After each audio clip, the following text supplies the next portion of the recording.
Helo. Heddiw yma, dyn ni am gweithio o gwmpas y gwddw ac i lawr trwy'r cefn, a dyn ni am ddefnyddio'r ffon i ambell ymarfer i helpu ni. Felly dowch ni gychwyn. Pob yn ista. Dyn ni am troi'r pen i'r dde ag i'r chwith. Felly troi.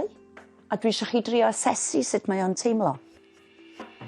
Gai hefyd atgoffa chi gyd pan ydych chi'n ista ar eich pen ôl, ddylai bod chi yn ista ar yr esgyrn a ddylai bod yr esgyrn yn pwyntio i lawr.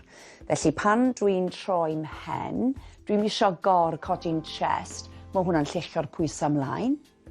A dwi ddim chwaith, newid cyfeiriad, hefyd dwi ddim eisiau istedd hynny yw yn rowlio nôl, achos mae'n rhoi straen ar y cefn. So dyn ni eisiau istedd efo'r ddau asgwrn yn gwynebu i lawr. Ac os ydych chi'n mynd saff sut mae hwnna'n teimlo, wel mi fedrwch chi jyst rhoi'ch llaw, 2 neu 1, a fedrwch chi deimlo asgwrn y pelfis yn erbyn eich llaw chi, ddylai bod hwnna'n aros i lawr.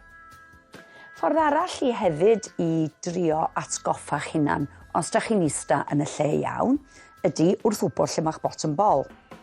Felly, lle bynnag mae'ch bottom ball, ddylai bod gennych chi llinell syth at yr asgwrn pubic. Iawn, felly os dwi yn rowlio nôl, mae'r bottom ball allan o'r llinell yna, ac os dwi'n ista ymlaen, mae'r bottom ball allan o'r llinell hefyd. Chydig bach yn gymleth, ond na fo. So wedyn, dyn ni am pwysau i'r ochr ac i'r ochr, a dyma lle mae'r ffon yn medru helpu ni. Dwi'n mynd i roi'r ffon ar un ochr, felly fydrai bwyso ar y ffon, a mi fydrai ddefnyddio hwn i gynnal yng nghorff.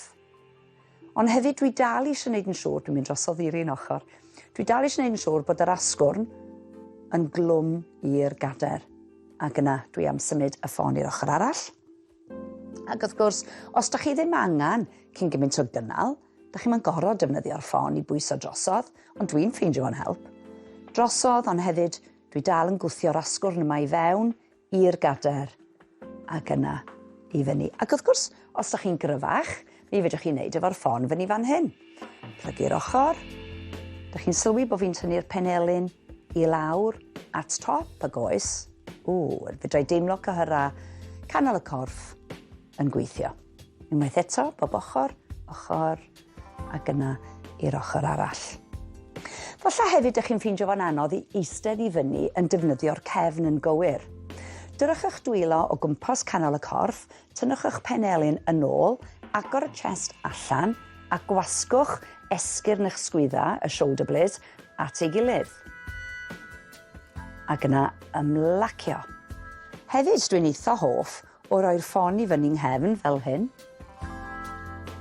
Mae rai o'n cleiant sy'n galw hwn yn torture, ond na fo, gorfod gael ei wneud. So mae'r cefn i fyny, gweddol syth, ac yna 2 banad, un yn bob llaw, ac yna dyn ni'n troi, heb, gollwng y panad. Ac i'r ochr arall.